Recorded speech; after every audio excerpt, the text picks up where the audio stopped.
In times of hardship and suffering, have you ever wondered whether God sees you? Does He care? Does He love you? Or when victory is coming? Don't believe the schemes of the adversary. Self-pity, worry, anxiety, hateful talk, complaining, anger, fear, and discouragement.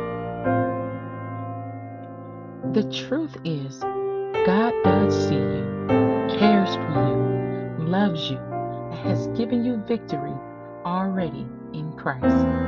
Just as a caterpillar changes into a beautiful butterfly, our Heavenly Father changes us into the image of His dear Son, producing beautiful Christ-like character through our suffering.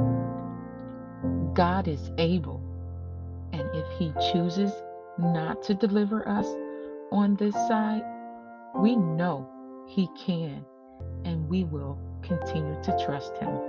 Hope to see you. Limited seating. RSVP your spot.